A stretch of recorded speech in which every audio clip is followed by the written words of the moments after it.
This might end up being one of the strangest moments in the history of popular culture. Not just music and rap, but actual popular culture. Now, I'm not going to be the only person who's talking about Not Like Us by Kendrick Lamar, okay? But I do really want to emphasize just how singular of a moment this might end up being. That's what I'm bringing to the conversation. I'm also going to somehow get to another Monty Python reference. I'm not even a big fan, but somehow it's speaking to me now. And so I'm trying to have an interesting angle. If you didn't see my last video, I talk a lot about how I'm uncomfortable even talking about this beef because to a certain extent it feels like it's turning art into content, but that's too simplistic. This is what's happening right now in the culture. It's taking all the oxygen, but we need to talk about it. When I say the culture, I don't mean like the hip-hop culture, although that's certainly true too. I mean the American culture, everything in popular culture, okay? This is Star Wars in 1977 levels of attention and thought, okay? Now, I need an angle here because I'm not the only person talking about this. There's actually probably about 1,000 people on this very site talking about it. And if you're only going to watch one person, don't watch me. I suggest you watch Justin Hunt, the company man. His work is the best mixture of sort of informative, very well, it's very informed, but also very entertaining, and he has a very good view on things, and I really think his work is the best. So I'm going to try to not repeat everything that he said, but sort of build on the general discourse with the kinds of things that I can add to it. Okay? I'm just trying to add to it. One of my favorite things that he said, a reference that he made, he used a term that I actually already had in my head. This happens a lot when you're like a researcher or an academic. You read someone else says what you thought, and you're like, damn it, because like you want credit for thinking this great thing, but someone else said it before you did, so it doesn't matter. The term that he used was world building, and I think that's really what it is. Kendrick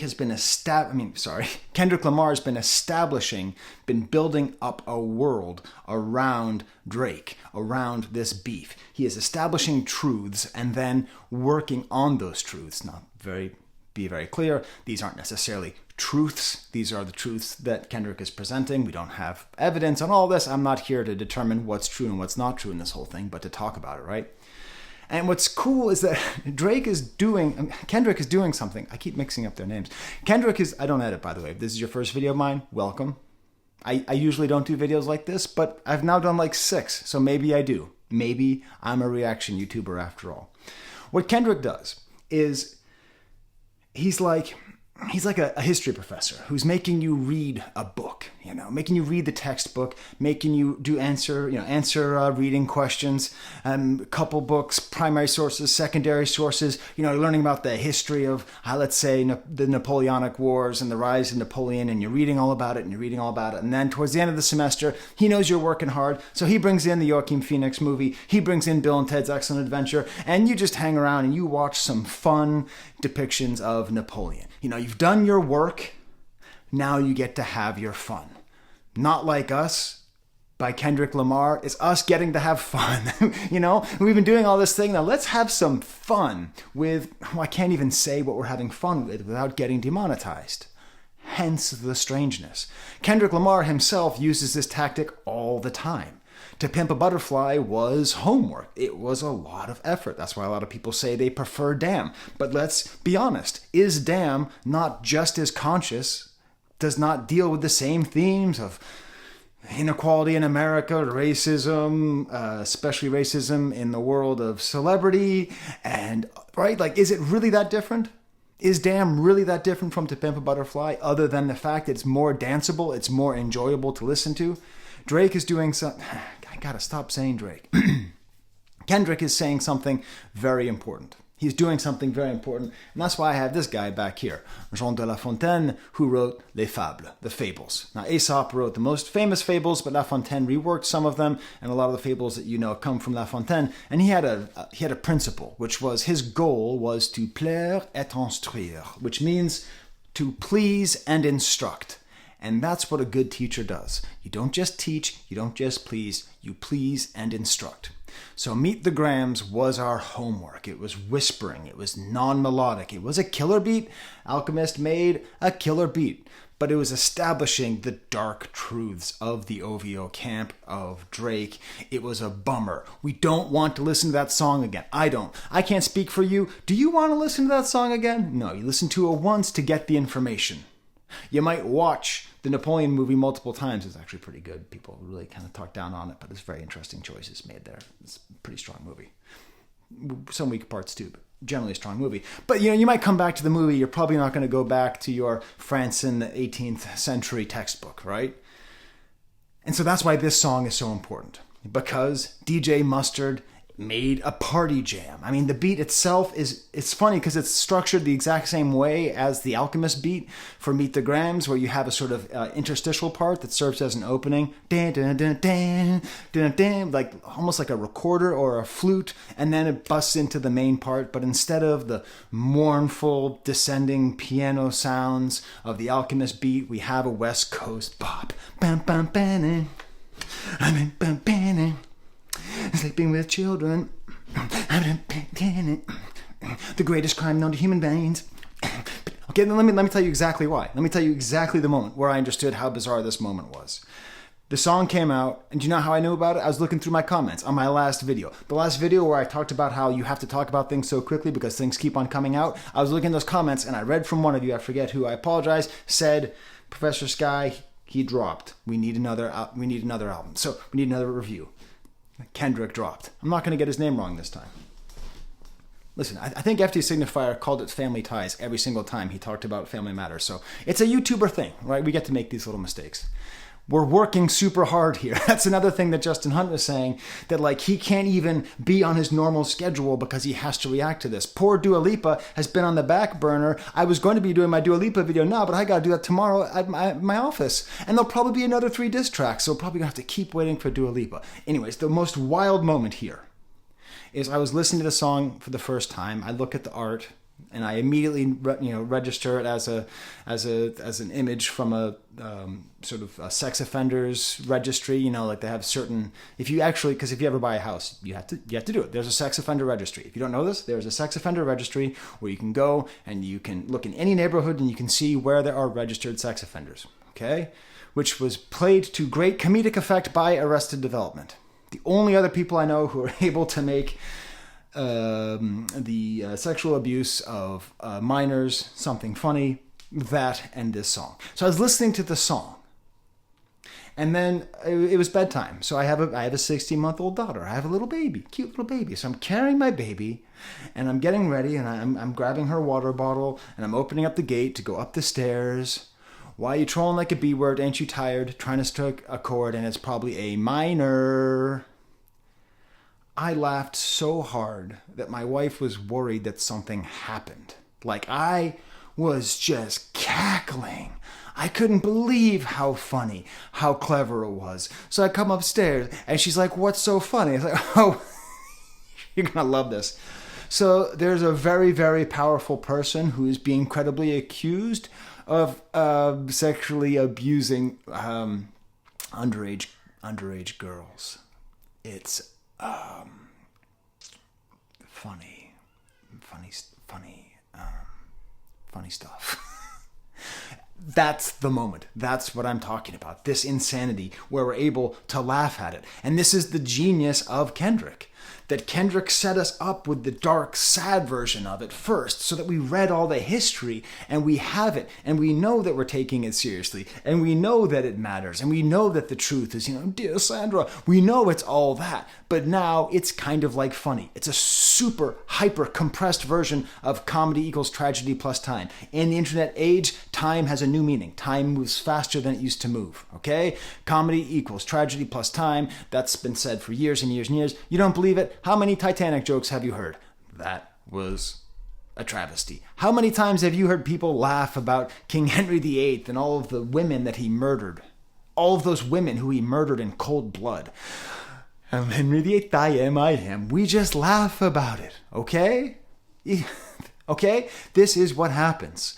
And at this point, Kendrick made a song that pleases us and makes us dance. A minor, while we're talking about the most serious crime. I am holding my baby, and truly, if you are a father of a child, the thing you fear the most, on equal par with murder, is sexual abuse.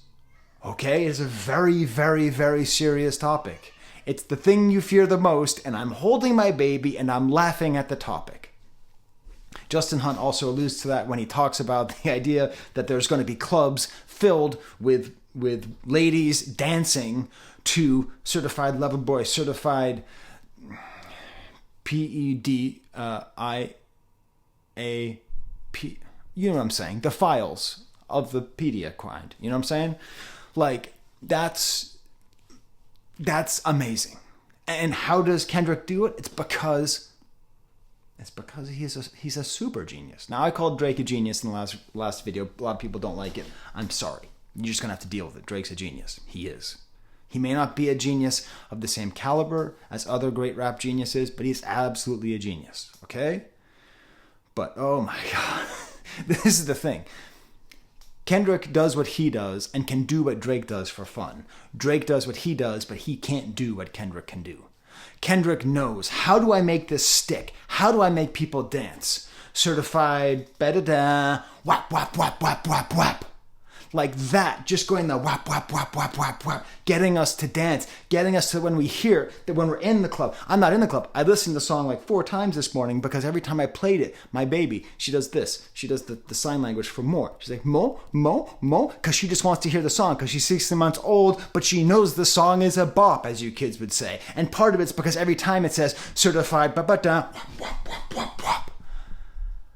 The charisma, the mastery of what he is doing is just total, because he was able to just say, okay, you want a club thing? Here's a club thing. Here it goes. Here it goes. You want something catchy? You think I can't do it? You think I can't sell out on a dime? Should I choose to? And there's, anyways, and like he's just whop, whop, whop, whop. And what's the line that follows whop, whop, whop, whop the final time? I'ma do my stuff. Mr. Mosaic Rhymer, Mr. Vocabulary, Mr. Morale, Mr. all these great things, Mr. Pulitzer Prize winning master of poetry and highlighted rhymes. I'ma do my stuff. He's dumbing it down to make sure that the message gets through to everybody. Damn made sure that the message got through to everybody, because not everyone was going to listen to Wesley's tune or whatever, right? Wesley's tune. Not everyone was going to listen to that. But everyone's going to listen to Be Humble. Not everyone's going to listen to Meet the Grams, but I'm going to do my stuff. So let's go through the verses fairly quickly. Starts off with a quote from Billy Joel Embiid, I See Dead People, from the movie Sixth Sense. And he starts off with like talking about like people going to Compton like they're tourists, which is an interesting idea because it's sort of commenting on the way that Drake tends to move around in spaces like Houston, Atlanta, Compton, and isn't really in his home, and he's just sort of treating it like he's a tourist, pointing at things. And then he makes reference to John Stockton, the thing about passing a body. I think that's on purpose because Stockton is also in California. It's another place in California. I don't know. But that sets it up. The second verse, and this is his genius. Like, I could do a whole video just about the genius of the way he's setting everything up in this song. He calls himself the certified boogeyman so that you get it set, it's stuck in your head. Certified boogeyman. Certified boogeyman. So we got certified, 1, 2, 3. 3 syllables, okay? So we had the setup. Boogeyman replaces lover boy. So he's the boogeyman, Drake's the lover boy. He's playing around with these syllables, with these sounds. He's setting it up. Look out for your little sister. He's just going after. Where before, he was being kind of oblique. He was being kind of like implying. Here, he just simplifies the case so strong. He talks about all people who surround him, about how they also are abusers, and then he ends it with the thing of certified ba-ba-ba, wop-wop-wop-wop.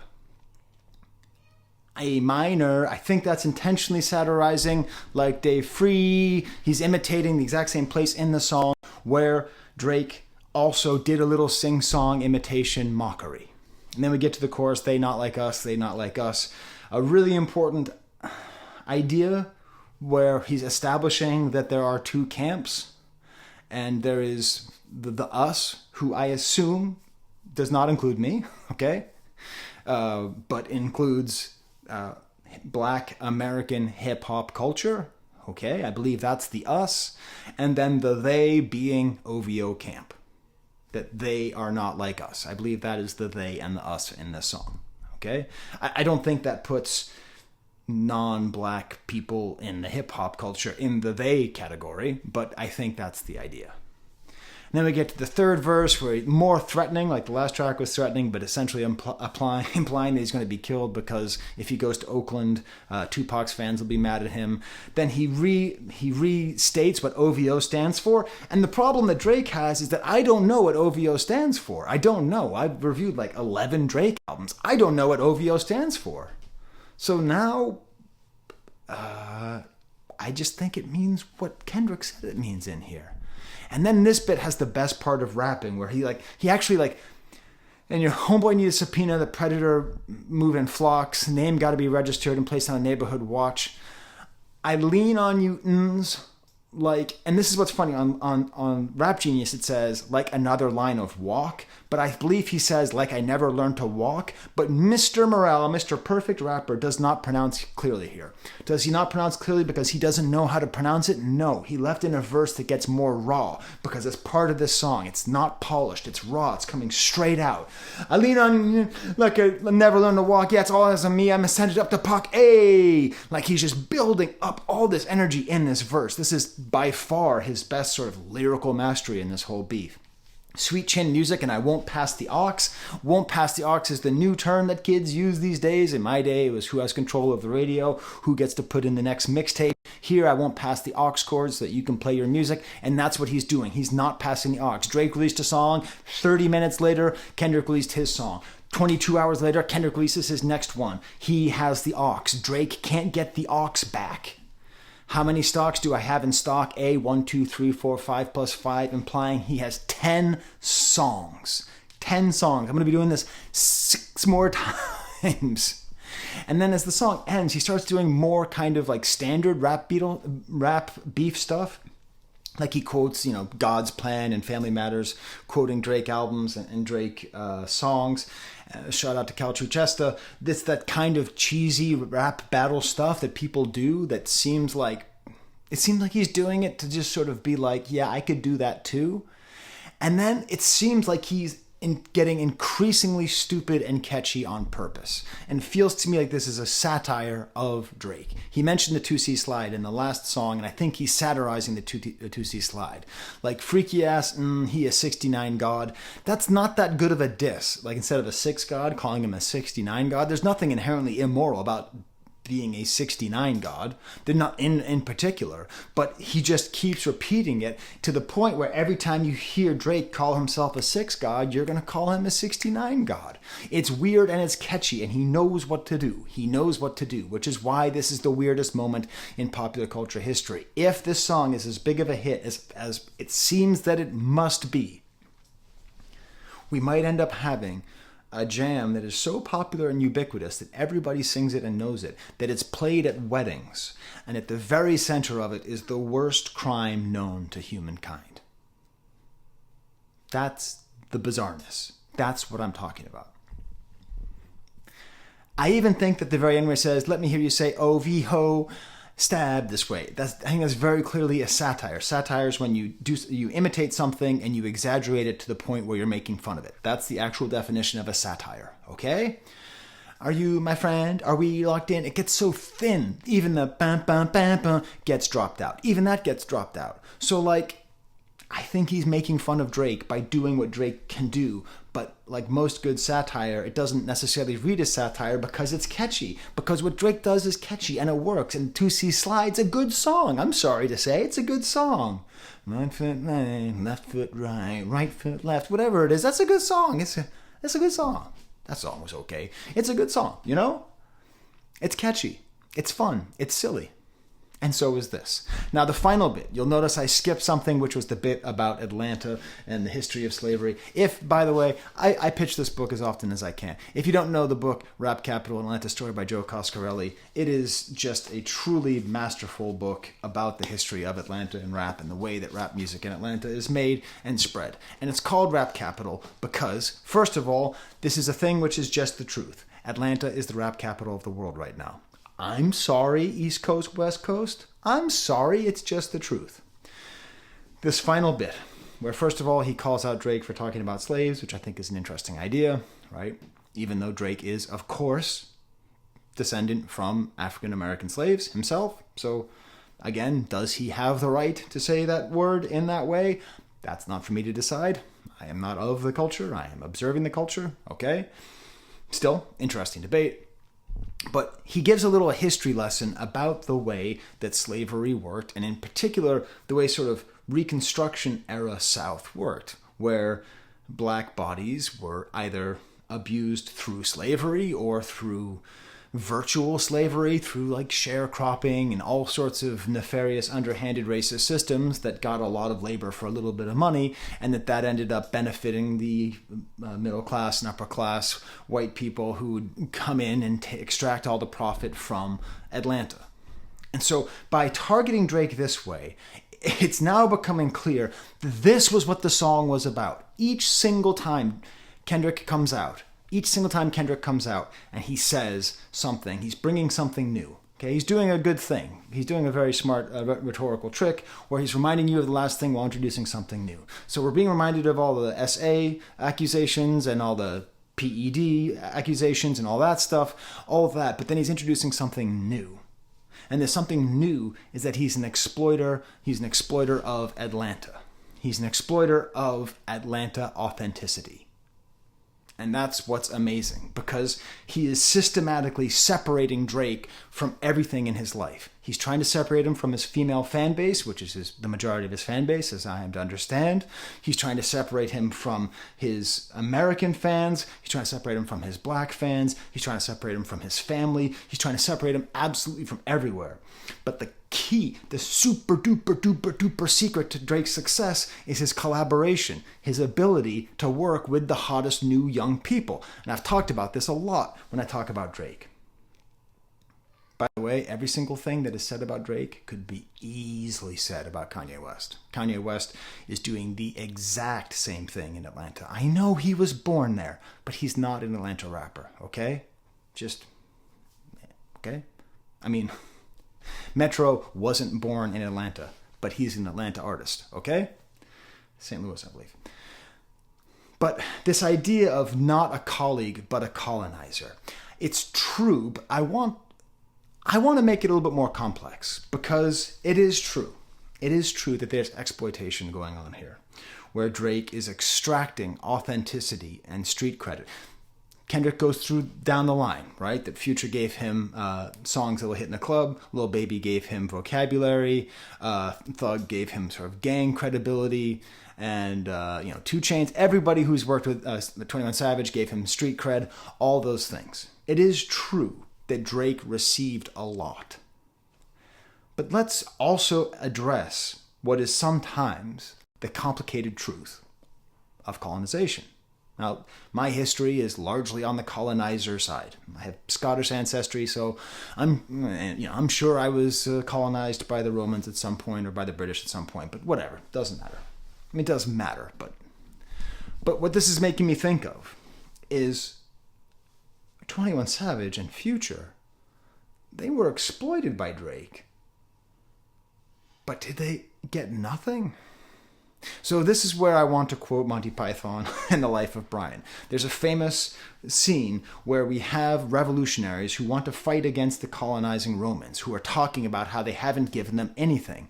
And they keep on arguing, but actually we have gotten something. They've bled us white, the bastards. They've taken everything we've had, not just from us, from our fathers and our fathers' fathers.